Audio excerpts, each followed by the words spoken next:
Santo de Deus vai falar conosco nessa tarde e noite, que as bênçãos vai continuar por sempre em nossa vida. Pastor Zé Ricardo, a palavra está contigo, venha à vontade, que Deus te abençoe.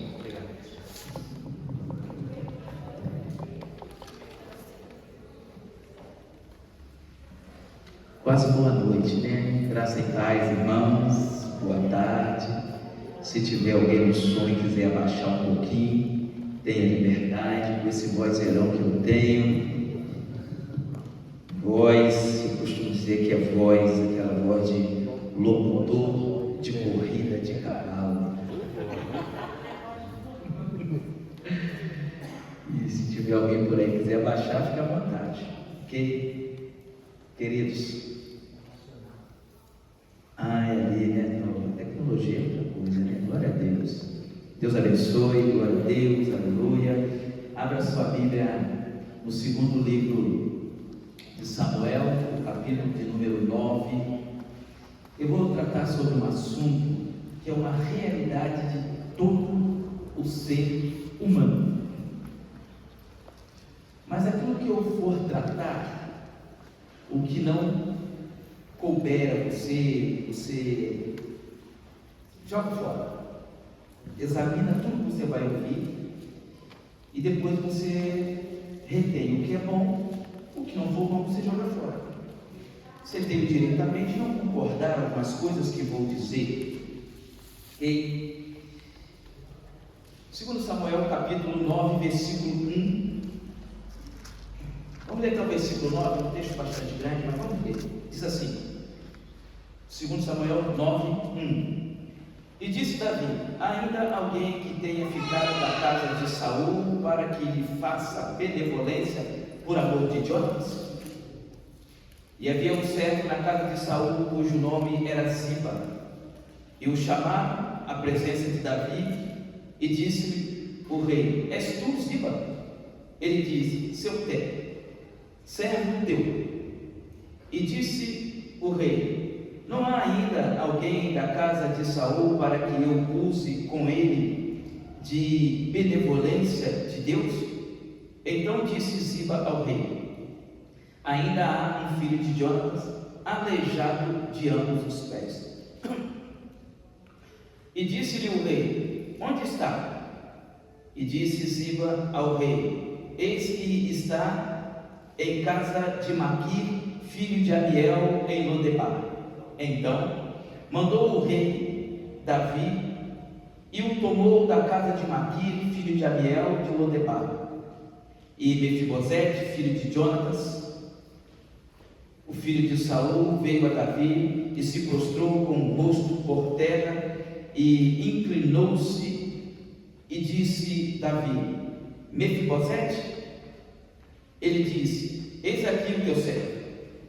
E disse-lhe Davi: não temas, porque de certo usarei contigo de benevolência por amor de Jonathan, teu pai, e te restituirei todas as terras de Saul, teu pai, e tu sempre comerás pão à minha mesa. Então se inclinou e disse: quem é o teu servo, para teres olhado para um cão morto, tal como eu? Então chamou Davi a Ziba, moço de Saul, e disse: tudo o que pertencia a Saul e toda a sua casa tenho dado ao filho de teu Senhor. Que Deus nos abençoe pela sua palavra. Eu quero falar um pouquinho sobre a mente de Mefibosete. A mente de Mefibosete. E aí eu vou falar sobre a mente, um pouco da nossa mente, que é algo de todo ser humano. Vocês sabem que eu sou casado com a pastora Josilene e ela é psicanalista, né? E eu vivo dizendo para ela o seguinte: por que você não me senta no divã? Você não me analisa. Ela diz assim: Ricardo, eu não posso. Por que não? Porque você é muito próximo. Tá bom, mas ela me lê o tempo todo. Ela me lê o tempo todo. Aí tem hora que ela olha para mim: você está bem? Eu digo: estou, por quê? Não, você está assim, estranho. Você está meio estranha, eu estou pensando em algumas coisas. Mas ela não me senta no divã, mas me lê o tempo inteirinho. Ela fica me lendo o tempo todo. Veja bem, eu quero falar um pouquinho sobre a mente. Só que primeiro, para falar sobre a mente, eu vou falar sobre a mente desse homem, e a gente, algumas coisas, o que nos cair bem, a gente aplica, o que não, a gente descarta. Nós lemos um capítulo, eu costumo chamar esse capítulo um capítulo a um amigo. Esse é um capítulo que Davi não cita Deus, não escreve nada sobre Deus. Mas Davi aqui, ele tem uma representatividade no capítulo 9 do próprio Deus. Em outra ocasião, eu quero falar sobre o príncipe de Pérez, em Chaves. Por que Ziba disse, tem um e ele é aleijado? Davi não pergunta para o problema do rapaz, perguntava se tinha alguma coisa. E Ziba diz, tem um e é aleijado.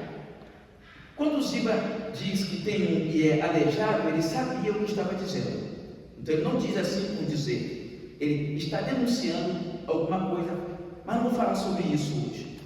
E também tem uma parte que eu falo sobre Lodebar. Eu também não vou falar sobre o local de Lodebar. Eu quero falar sobre a mente desse rapaz, né? Aqui já um homem formado, e o que tem a ver conosco, o que nós poderíamos aplicar, observando um pouquinho a vida deste homem.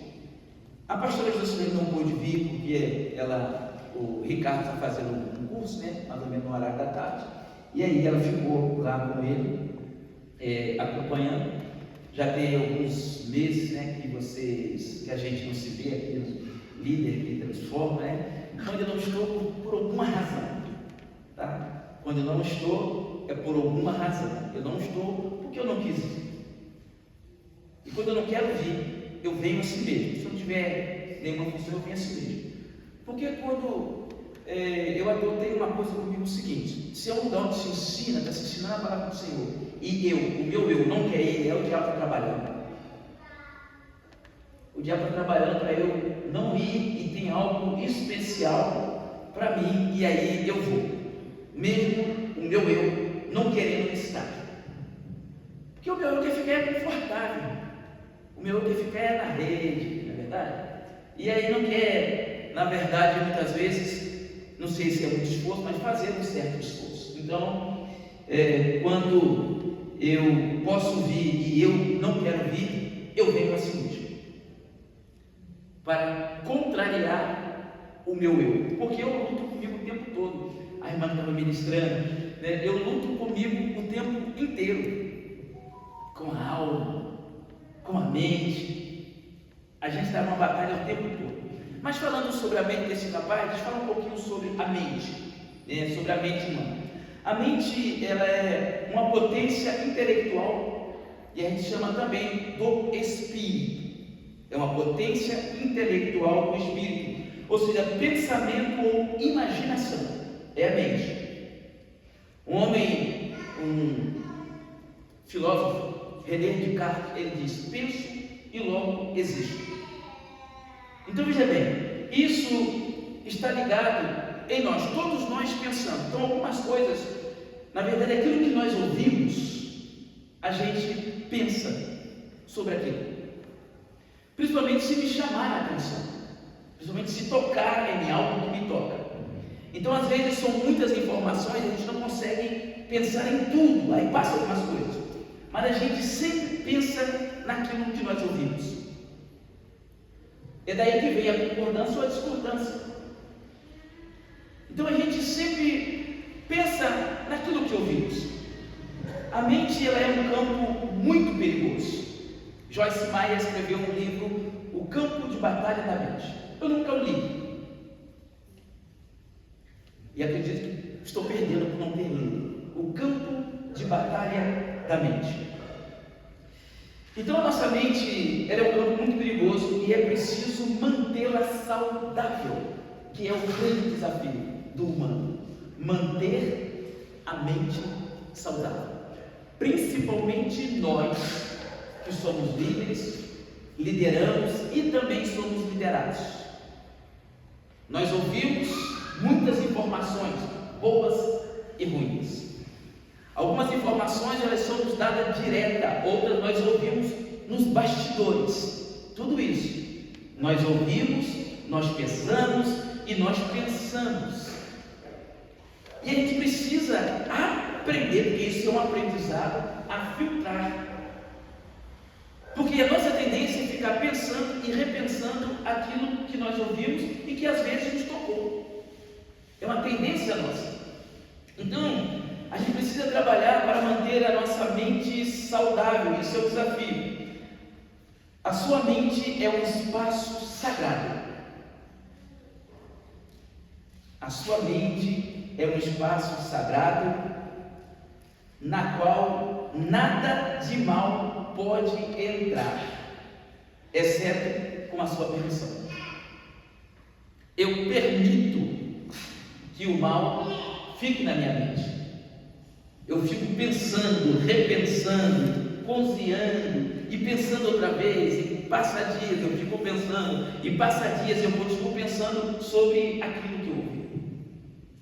Mas eu posso simplesmente estancar, mudar o pensamento daquilo. Nós não podemos evitar, andando na rua, que um passarinho pouse na nossa cabeça. Mas nós podemos evitar que o mesmo pássaro faça um ninho e ponha os seus ovos. O que eu quero dizer? Nós não podemos evitar que de repente nós somos assaltados por um pensamento ruim. O pensamento ele vem pelas informações, por alguma coisa, ele sempre vem. A nossa mente está sempre em processo, sempre pensando em alguma coisa. Então o pensamento ruim eu não posso evitar que ele venha até mim, ele virá. Mas eu posso evitar que ele permaneça em mim. Agora essa decisão sou eu é que vou tomar. E nada é mais conflitante para uma pessoa do que ter que lidar com o seu próprio eu interior. Por mais que a gente fuja e negue para as pessoas, não, mas eu lido muito bem comigo mesmo. É muito conflitante lidar com isso. Se eu não me der bem com uma pessoa, não me der bem com um vizinho, não me der bem com meu bairro, com a minha cidade, com o meu estado, eu posso mudar de estado e resolver o problema. Mas se eu não lidar bem comigo mesmo, eu posso ir até para a China. Não tem como eu fugir de mim mesmo. Embora muitos de nós tentamos fugir de nós mesmos. A irmã, com muita graça de Deus, ela falou sobre José. Ela descreve um pouco dos conflitos de José, os seus conflitos internos de José, e o que ele guardava no coração. Ele faz algumas maldades com seus irmãos. Você que leu o texto, você sabe. O que ele fez foi maldade.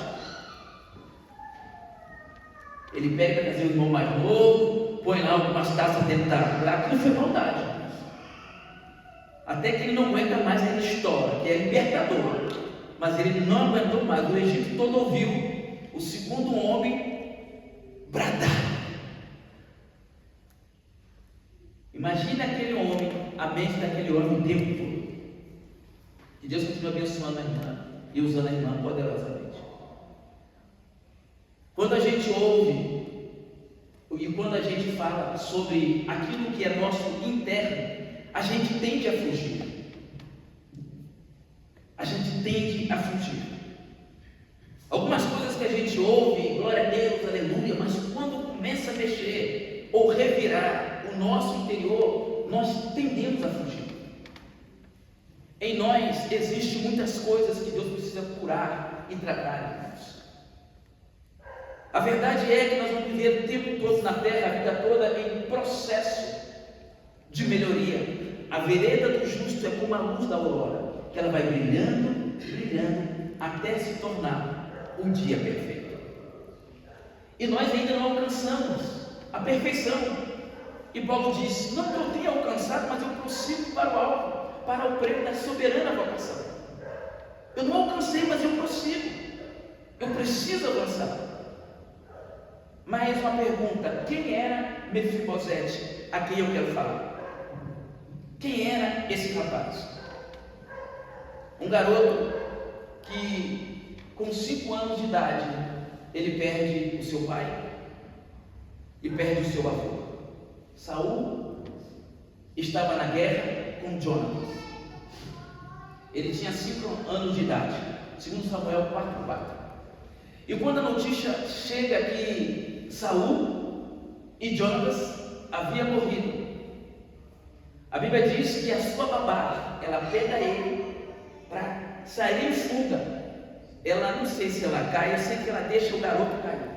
E ele quebra os 2 pés. Ele quebra os 2 pés, aí ele some da história.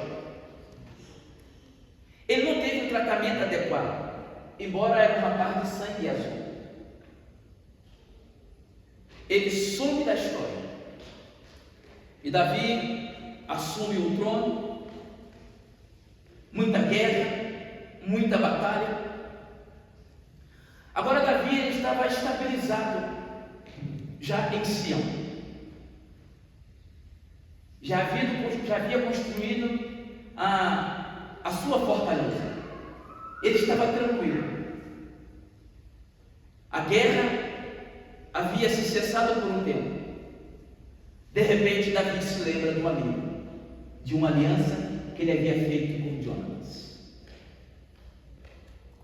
Ele se lembra de Jonatas.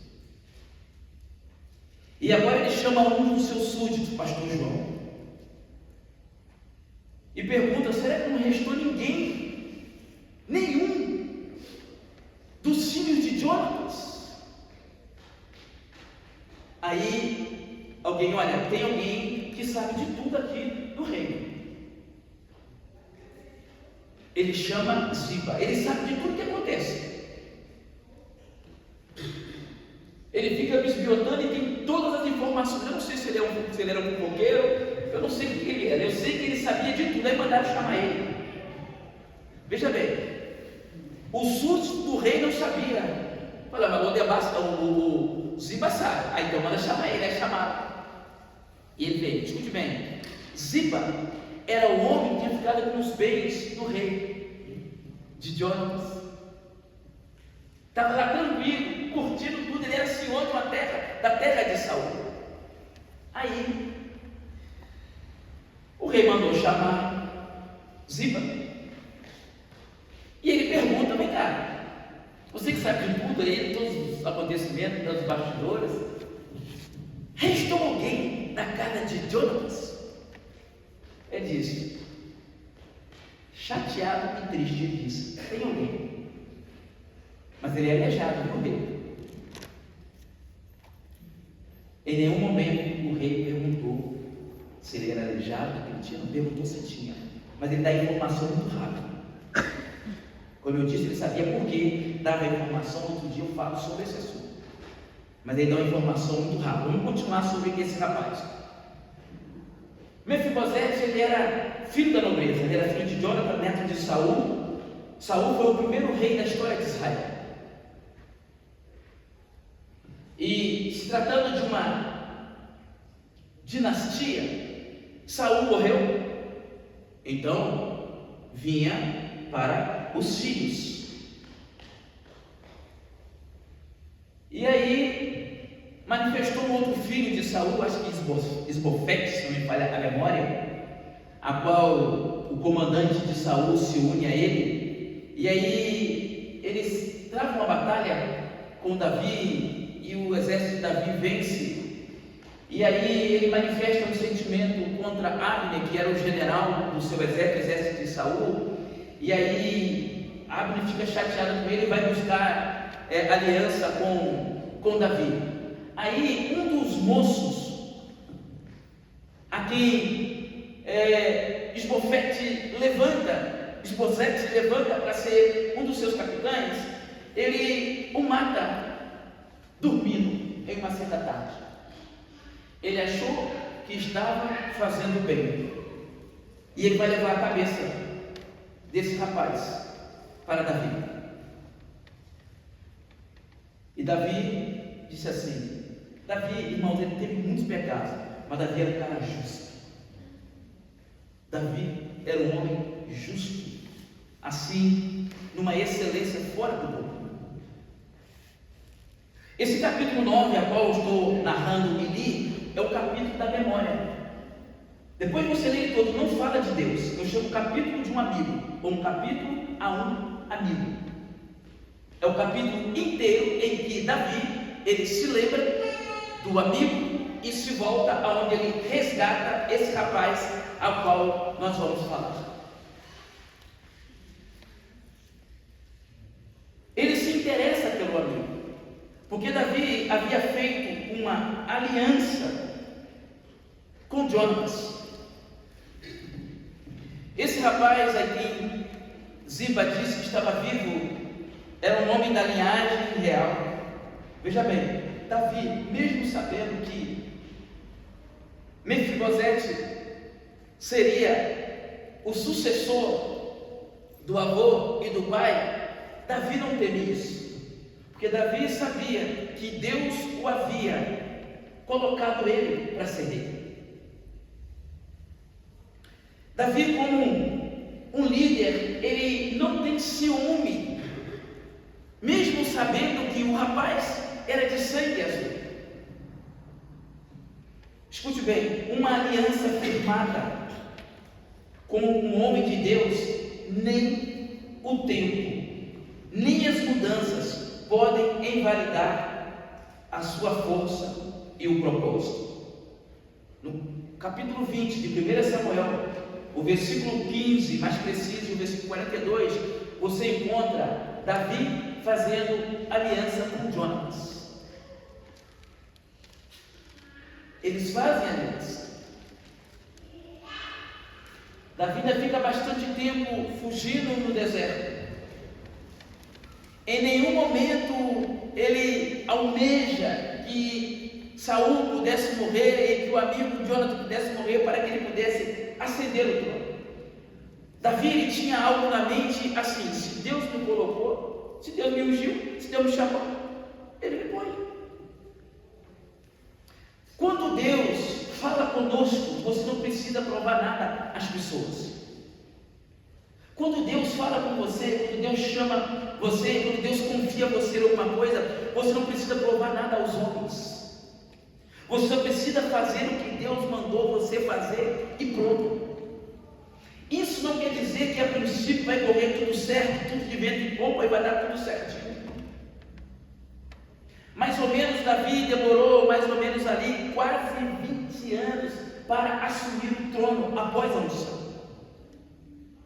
Quase 20 anos, ele é ungido rei, quase 20 anos depois que ele assume o trono. A gente quer as coisas para ontem. E Davi foi posto numa situação entre muitas, mas a situação da prova que eu considero a prova de Davi foi quando ele estava na caverna e Saul entra. Estava lá o homem que o perseguia e o homem que ele sabia que ia suceder. Ele tinha todos os argumentos possíveis para matar Saul e ele não mata. Ele não mata e ainda resiste 400 homens e diz: eu não posso tocar no ungido do Senhor. Se ele tiver de morrer, que Deus se vire com ele. Ele usa uma outra expressão, estou aqui só usando a minha expressão, que Deus se vire, que Deus o mate, mas eu não vou tocar nele. Porque Davi sabia. Algumas pessoas, elas se aproveitam da fragilidade do seu líder para entrar no holofote.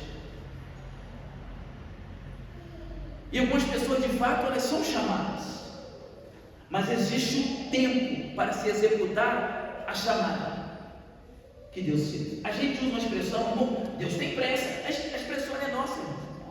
Deus chamou Davi, ungiu a Davi e o segurou ele antes do trono quase 20 anos. Até porque aquilo que Deus nos chama e aquilo que Deus nos dá, primeiro Ele vai nos amadurecer para nos confiar. A unção está ali, mas ele precisa me treinar para que eu possa executar aquilo pelo qual ele quer. Porque Deus só caminha por aliança. Deus não anda sem aliança. Deus não caminha sem aliança. E Davi sabia disso.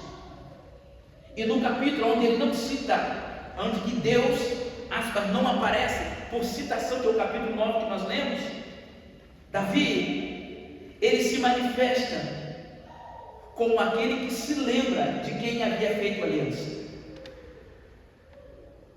A aliança que Deus fez com você pode passar uns anos. Desculpe a expressão que eu vou usar. Você pode passar numa magrela da vida. Quando chegar a hora, Deus vai se lembrar para honrar você. Foi isso que ele fez. Davi estava no palácio, estava confortável, num lugar seguro, e ele se lembra da aliança com alguém. E ele vai procurar entre os descendentes para honrar uma aliança que ele havia feito há anos lá atrás.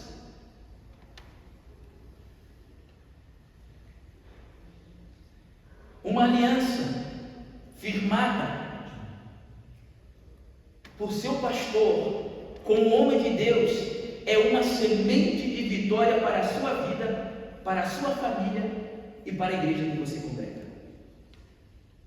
Quando firmamos a aliança com o nosso líder, com o nosso pastor, é uma aliança de vida, é uma aliança de vitória. É uma aliança de vitória não apenas para mim, mas para a minha prole, para os meus filhos, para a minha casa e para a igreja que eu congrego. Toda aliança firmada, ela consolida o propósito estabelecido. Toda aliança firmada, ela consolida um propósito estabelecido. E aí eu quero falar sobre a mente do rapaz. A mente de Mefibosete.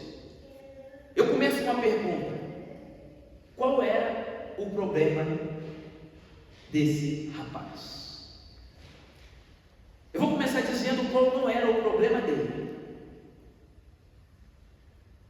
A minha pergunta é: qual era o problema que esse rapaz tinha? Mas eu vou começar te mostrando qual não era o problema dele, embora aparentemente era um problema. O problema do rapaz não era os aleijões dos seus pés, como Ziba diz, é aleijado de ambos os pés. Não era. Não eram os seus aleijões. Não era a fratura que ele havia sofrido com 5 anos de idade. Aqui no texto ele já é um adulto que já tem filhos, viu? Depois você lê o texto. Ele já é adulto e já tem filhos. A Bíblia não descreve a sua idade. Eu sei que o trauma que ele sofre na sua infância, ele tinha 5 anos. E ele é levado para a casa de um homem cujo nome é Maquir. Maquir quer dizer aquele que tem uma dívida ou vendido. E ele vai morar num lugar chamado Lodebar. Lodebar quer dizer terra seca, terra que não produz. E ele vai morar lá, escute bem, não com o Senhor. Eu não sei como ele parou lá, e a Bíblia, na verdade, ela oculta dos 5 até a maioridade desse rapaz. Quando ele aparece num lugar que a Bíblia cita apenas uma vez. É um lugar sem pasto, um lugar improdutivo, um lugar estéril. Talvez ele era, muito provável, um servo. E outra coisa, ele estava lá escondido, porque vai que o rei descobre que eu estou vivo, porque eu sou o sangue azul, eu sou herdeiro. Eu sou herdeiro. E um rei, por estar no seu trono, ele precisa exterminar os herdeiros. É por isso que na casa de Davi, dentro de casa, houve a briga. E Salomão manda matar o seu irmão, que o seu irmão Adonias havia usurpado o trono. Ele deu a primeira chance, Adonias insistiu, depois ele vai lá e manda matar o irmão. por causa da coroa. Adonias também era o sangue azul, mas não era o sucessor. Não foi dado a ele a coroa. Então o problema do rapaz não era os aleijões dos seus pés, também não era o local que ele morava. Os aleijões você encontra no versículo 3 que eu li a parte B, tá? No capítulo 9. Então não eram os seus aleijões, embora Ziba o denuncia, mas ele é aleijado. Sabe quando você vai, talvez alguém vai te apresentar falando gente boa, mas, sabe, mas mora em tal lugar, mas é isso, mas a família, mas tem problema na família, sabe? Ele apresenta de você gente boa, seja, ele é o sangue azul, mas para apresentar, para desmerecer, para denegrir. Pastor Zé Ricardo é gente boa, mas é o mais. Só que Ziba diz assim, mas ele é aleijado de ambos os pés. Mas não era o problema. E mora em Lodebar. Lodebar também não era o problema do rapaz, que é o versículo 4, a partir do versículo. Embora ele estava lá. Mas não era o problema dele. Não é o lugar que você mora, não é o lugar que eu moro, não é o lugar que eu nasci, que é o problema. Não é o local. Não é o local. Se a igreja estivesse no lugar B, produzia mais, não é o local. Na verdade, a gente tende a culpar o local, a culpar o lugar ou as coisas que nós passamos pela vida. O problema de Mefibosete também não era Maquir. Me parece que Maquir era o seu tutor, mas não era Maquir. Maquir quer dizer aquele que é vendido, mas não é Maquir. O problema do rapaz era a sua mentalidade. E o texto nos mostra isso. Eu vou abordar. O problema do rapaz era a sua mentalidade, era a maneira que ele pensava. Isso você encontra no versículo 8. Ele diz aí algumas coisas quando o rei pergunta: és tu Mefibosete? Ele disse: teu servo. E aí ele fala, o que ele está dizendo era a alma dele. Agora, eu não sei o que ele descreve, o que ele cita, é muito provável, talvez seja pelas palavras que ele havia ouvido ao longo do tempo. Palavra tem poder, e vou citar algumas coisas aqui. Veja bem, palavras têm poder.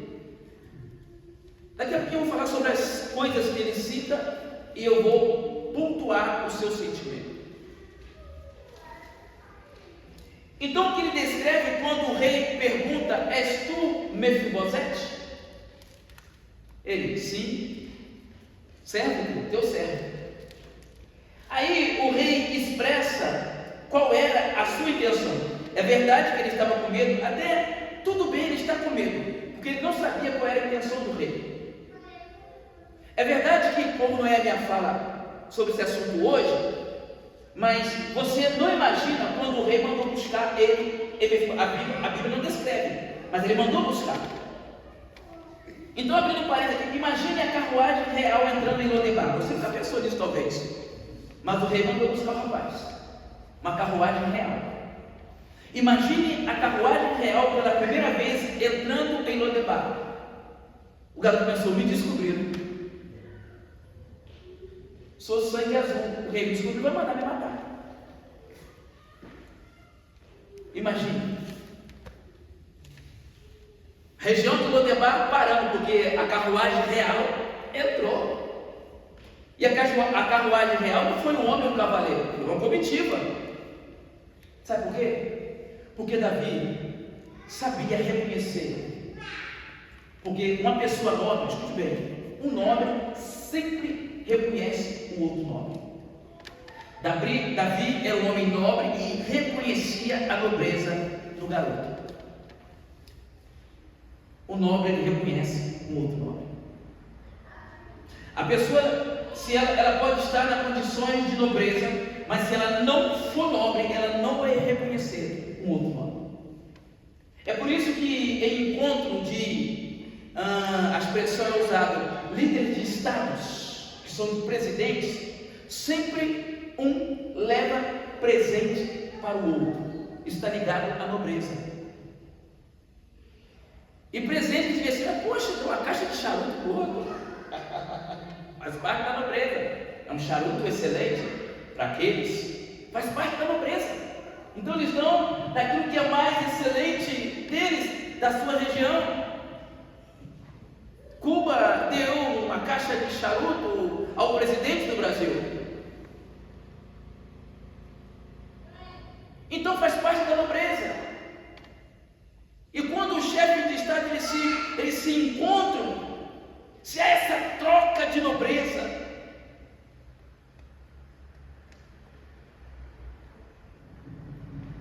versículo diz assim: então se inclinou e disse, no versículo 7 o rei pergunta, disse-lhe Davi, não temas, porque de certo,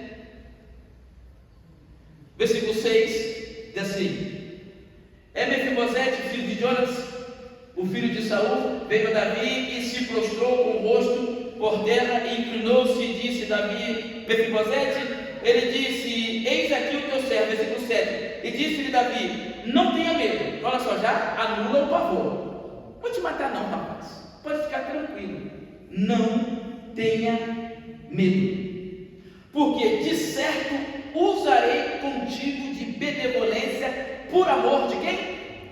Do seu pai. Ele está dizendo o seguinte, eu tinha uma aliança com seu pai, o tempo, as primaveras, os invernos, as guerras e as perdas não anula uma aliança verdadeira de Deus.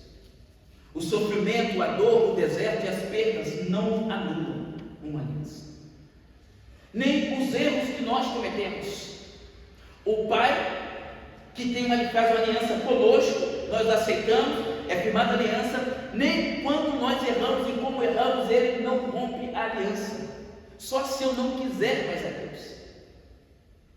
E Davi, aqui nesse capítulo, Deus não aparece porque Davi ele está prefigurando a Deus, aquele que resgata, aquele que traz para casa, aquele que traz para o regaço, aquele que se lembra. E disse mais: e te restituirei toda a terra de Saul, teu pai, e tu sempre comerás pão à minha mesa. Não é na minha casa, na minha mesa. Quem é que comia pão à mesa do rei? Só os filhos. Algumas vezes os generais. Ele disse: você me será como um filho. Todos os dias você vai comer comigo à mesa. Você é meu filho. Alguns de nós, quando aceitamos Jesus, e as pessoas nos conheciam assim, quero ver o que vai dar. O cara aprontou, agora diz que é a Bíblia. E pega uma Bíblia, e normalmente a pessoa veio do mundão bravo, que é uma Bíblia maior ainda, Agora a Bíblia todo tamanho, quero ver o que vai dar. E você acha que Deus perdoa? Deus perdoa? Deus olha assim, eu quero que você agora vai se sentar na mesa comigo. Ele nos resgata. O que Davi faz com Mefibosete é um resgate. Ele restitui a vida daquele rapaz. Só que o rapaz estava com muitos traumas. Pelas palavras que ele ouviu da sua infância, que a Bíblia após os 5 anos, da sua adolescência, da sua juventude, até se tornar um homem adulto, e se casou com alguém que a Bíblia não diz que ele tinha filho. E as coisas que ele carregou consigo. E quando Davi disse que ele iria restituir, ia comer com ele na mesa, aí ele verbaliza a sua hemorragia da sua alma e da sua mente. E o que é que ele diz? Ele diz assim: então se inclinou e disse: quem é o teu servo para teres olhado para um cão morto tal como eu? Quem é o teu servo? Antes de eu falar sobre o cão que ele recita e sobre o defunto que ele fala, voltando um pouquinho, que talvez tenha sido essa atitude dele, uma das palavras que ele havia ouvido. Quais são o poder da palavra? Olha só, palavra gera pensamento. Palavras geram pensamentos. Você ouve e começa a pensar sobre aquilo que você ouviu. Pensamentos constrói imagem. Aquilo que você ouve, exemplo, fulano sofreu um acidente de carro e o carro passou em cima, nossa, ele arrebentar, você começa a imaginar aquele alguém que foi atropelado. Porque o pensamento, ele começa a construir a imagem. Fulano é uma besta, mas fulano é muito bravo. Aí você constrói aquele caminhão de assim, carro, e a vida da pessoa só porque alguém falou, e a gente então se arma sobre o assunto, sobre a pessoa, e fica ali o tempo todo imaginando aquele homem ou aquela pessoa dá um corte porque a pessoa é muito brava. Esse é o poder, porque a palavra ela gera o pensamento, os pensamentos ele constrói imagem, imagem cria emoções. Imagem elas criam emoções. Emoções criam sentimentos. Como líder que somos, nós ouvimos muitas coisas. E entre as muitas coisas que nós ouvimos, criamos algumas imagens. E dependendo se nós não formos equilibrados, essa imagem, ela vai criar em nós emoções. E através dessas emoções pode ter algum tipo de sentimento, bom ou ruim, mas por causa de uma palavra.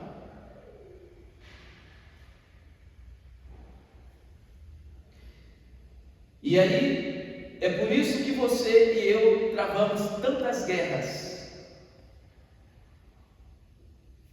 aqui. E eu não vou nem perguntar, porque eu sei que você trava luta na sua mente. Eu acho que até um doido trava luta.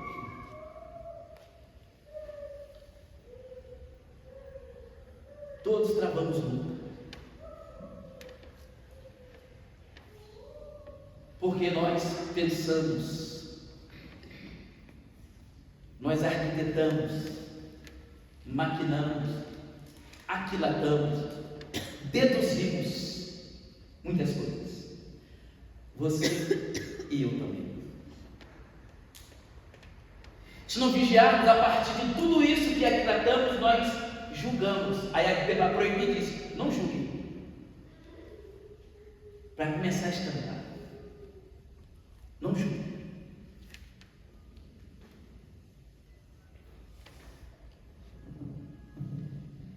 Então, emoções, ela cria sentimento, e sentimento pode, tá? Pode ou não. Sentimento pode ditar comportamentos. Sentimento podem ditar comportamentos. E comportamento? Comportamentos trazem resultados, bons ou ruins, a partir lá atrás de uma palavra. Então a gente olha para alguém que já aceitou Jesus, está na igreja, mas ela tem um comportamento ruim, sendo aberto, comportamento ruim. Mas é um crente, pelo menos diz que é crente, acredita que é crente, mas o comportamento é ruim. Escute bem, crente de comportamento ruim é porque acalentou sentimentos por palavras que ouviu, que atingiu as suas emoções, que criou imagem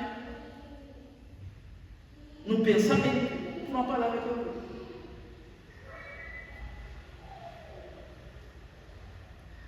Às vezes estamos sentados lá em casa, a gente estamos na hora do almoço, e às vezes eu paro, aí eu fico assim, parece que eu desligo um pouquinho, e aí o Lucas olha assim: tudo bem, papai? Não, papai, está estranho. Aí a mãe que me lembra o tempo todo diz assim: ele tá pensando, ele não está aqui, filho, está pensando em alguma coisa lá, olha a cara dele. Aí tá, sabe o que está pensando? Parece que está fazendo. Aí, fica assim. Eu disse: o que você estava fazendo? Não, estava. Aí eu falo: estava sentando isso. Mas está sentado na mesa. Isso é um poder de pensamento. Eu não quis usar essa expressão, o poder da mente, para você não pode falar sobre aquela questão de telepatia, mas a mente tem poder, irmão. Só que não é um poder da minha mente sobre você, é sobre, eu digo, não é eu, poder da mente sobre o irmão, não, sobre mim, porque a mente vai ditar o meu comportamento, e aí eu preciso estar com a minha mente alinhada com a palavra do Senhor. Paulo, ao escrever para os irmãos de Filipe, disse assim: tudo que é bom, de boa fama, e ele escreve algumas coisas: se há virtude, se há louvor, nisso você deve pensar. Você deve pensar. Ele diz aos outros irmãos, me parece, aos Colossenses: pensai nas coisas que são do alto. Agora, tu imagina a guerra se nós somos terreno.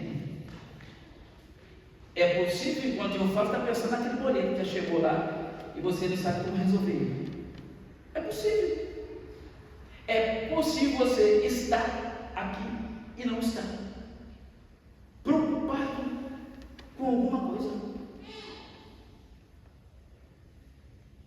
É possível. É possível algo que você ouviu na primeira administração, você está pensando lá na primeira administração, que está pegando você, glória a Deus. É possível, irmãos. Porque a palavra tem esse poder. É por isso que a Bíblia diz em Romanos 10:17 que a fé, ela vem pelo ouvir. Aí descreve, não é qualquer coisa, aí direciona. Ouvir a palavra do Senhor, uma pregação do Evangelho. Romanos 10:17. Por quê? Porque na verdade a fé de Deus, ela é brotada em nós por aquilo que nós ouvimos. Você não dorme e acorda cheio de fé em Deus, irmãos. A fé que nós temos é uma fé natural. Você planta, espera colher, é uma fé natural. Agora, aquela fé para a salvação, o escritor de Hebreus, ele descreve, é uma convicção de fato que você não vê, você espera, tem certeza que você vai morar no céu. Aí aquele que diz que tem muita fé, esses comedores de feijão, eles vão morar no céu. Que eles falam de nós isso. E aí, por causa da fé e da palavra, a gente passa a negar aquilo que a minha natureza caída quer e ouviu Deus da minha infância. Principalmente eu que eu vim no Evangelho. Eu vim para o Evangelho, estava com meus fazer 22 anos de idade, 22 para 23 anos, cheio de informações terríveis e cheio de traumas. Aí eu entrei para o Evangelho. E agora? Borrachinha não funciona aqui. Ah, mas eu vou computador lá uma tecla, você conhece a tecla chamada delete? Aqui não tem. A mente humana não tem a tecla que nós usamos no computador chamada delete, você vai deletar. E como é que funciona? Algo, alguma lembrança é substitutiva, você precisa aprender a substituir. Se um pensamento está perturbando, você tem duas opções: ler a Bíblia e cantar um hino, para se ver livre. Ler a Bíblia e cantar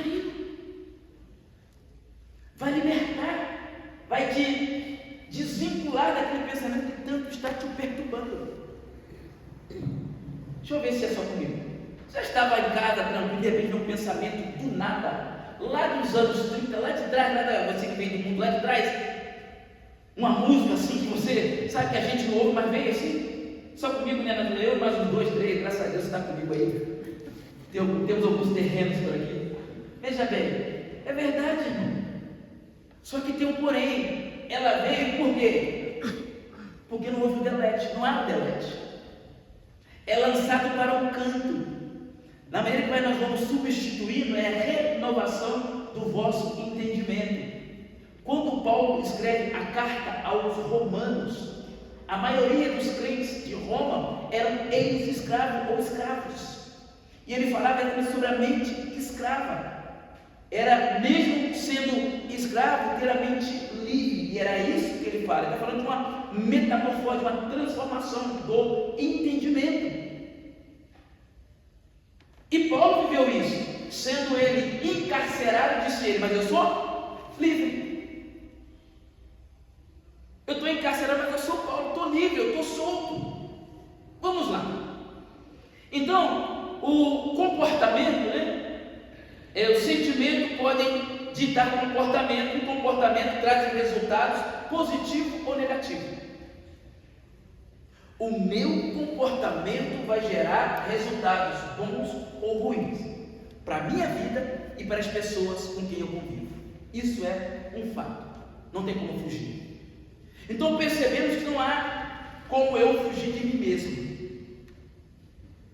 Não dá para eu me ocultar de mim mesmo ou fingir ser o que eu não sou. Uma hora serei pego daquilo que chamamos de ato falho. Por quê? Porque está dentro. A mente é um lugar em si mesma que pode fazer do lugar de sofrimento um paraíso, ou do paraíso um lugar de tormento. Aqui.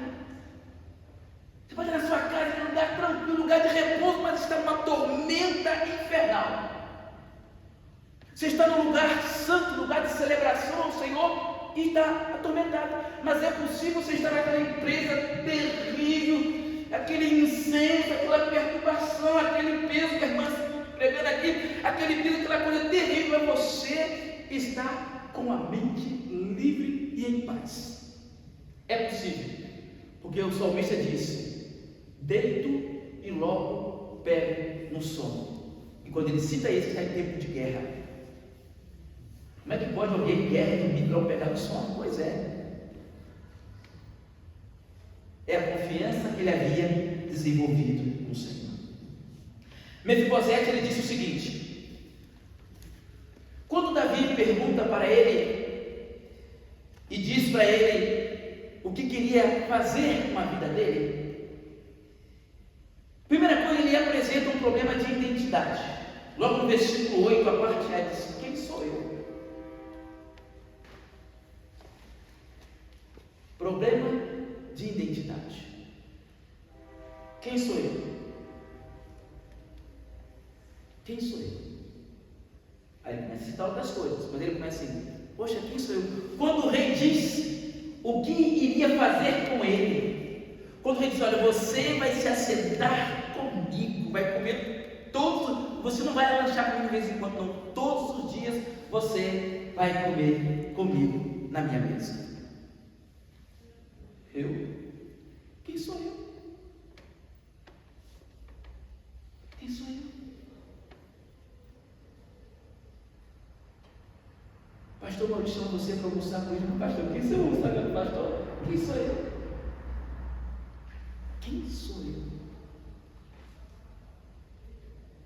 Quando nós encontramos a nossa identidade em Cristo, nós sabemos quem somos. Nos tornamos ele ou ela daquele que passamos a ser de uma linhagem real. Temos acesso à mesa do rei. É só os filhos. Quando o rei disse que traria ele para o acesso à mesa, ele disse: quem sou eu? Ele não teve o processo da formação da nobreza, embora tinha o sangue azul. 5 anos, processo de formação. já tinha sim algumas informações como ser rei, porque era assim que o filho dos reis não fica assim brincando como os outros, é só formação para se tornarem ministros de estados, a qual os reis iriam conquistar territórios. Quando você lê lá os filhos de Davi, o texto diz assim, aí descreve alguns músicos assim sobre os filhos de Davi, e fulano de tal eram ministros. Só que para a gente aqui, ministros, eles eram músicos. Não, tínhamos músicos ministros. Ministros, eles eram ministros de território que Davi conquistava. Como se fosse assim, você vai ser governador do lado norte, você do lado sul. Eram reis de pequenas regiões. Eram filhos do rei. E os filhos de Davi eram ministros. E Davi trazendo o rapaz, Mefibosete, diz que você vai comigo, ele diz, quem sou eu? Aí ele prossegue. Aí ele descreve o seu sentimento. O que ele diz? Sou um cachorro. Ele diz, eu sou um cão. Porque eu vi cão é mais leve do que ver cachorro, não é verdade? Então eu usei de propósito. Eu sou um cachorro. Para você ter ideia como que um judeu enxerga o cachorro, Paulo lá na frente, ele compara os falsos obreiros com um cão. E a Bíblia diz que os cães não herdarão o reino do céu. A gente diz, é cachorro, você vai herdar o céu, não. Cachorro, não está falando do cachorro. Mas sobre o cachorro que ele está dizendo de verdade, Jerusalém era cheio de cachorros pelas ruas. Como se fossem os vira-latas pelas ruas. Dos mesmos que comeram Jezabel, sabe? Por que os cães comeram Jezabel? Porque as ruas eram assim. Me parece que a cidade está ficando assim, as pessoas comendo cachorro na rua, né? Viu um potinho d'água aqui, uma comidinha ali, todo canto você vê. Então as pessoas ficam cachorro deixam na rua, então põe uma comidinha e fica na rua. Na verdade são as pessoas que, assim, têm um sentimento exacerbado pelo cachorro, e aí elas alimentam os cachorros, não tem que levar para casa. Ao invés de ficar alimentando os bichos na rua, eles ficam sujando a rua toda, e você pisa e aquela coisa toda, e alguns estão fazendo da roja, ainda quer te morder, e você não pode chutar o cachorro para se defender. Não faça isso não. É melhor você correr e subir num poste. Porque se alguém ver você se defendendo um cachorro chutando ele, você vai responder. Se alguém não comprar a comida do cachorro, te bater na rua. Pois é. Ele disse, sou um cão, um animal sem valor. É um cachorro da época. É isso que ele está dizendo quando o rei olha para ele e diz, você vai comigo? Eu sou um cão sem valor. Mas aí, concluindo a fala, quem sou eu? Eu sou um cão morto. Cão morto. O que é o morto? Morto é um peso que ninguém quer carregar. Ele está dizendo, olha, eu sou um defunto, eu sou um peso para qualquer pessoa. Olha os meus pés, eu sou um peso morto. E Davi traz Mefibosete para casa. Deixa eu te fazer uma pergunta para a gente concluir. Como é que está a sua mente? Diante de tantas informações, e você como líder, que você ouve, e às vezes você até espera um aplauso e você é criticado, e às vezes você espera um obrigado e você é criticado, e tudo a gente precisa aprender filtrar e manter a nossa mente saudável. Nós como líder não fomos chamados para ser aplaudidos e nem esperar que as pessoas venham nos agradecer, porque a grande parte não vai fazer isso. Eu quero concluir a minha fala. Davi, quando foi tomar uma cidade, Jebus, os moradores de Jebus disseram o seguinte: os coxos e os aleijados vão destruir você. Davi entra, toma a cidade e ele diz uma coisa: os coxos e os aleijados não entrarão no meu reino. E Ziba se utiliza dessa palavra que o rei havia dito lá atrás, há anos lá atrás.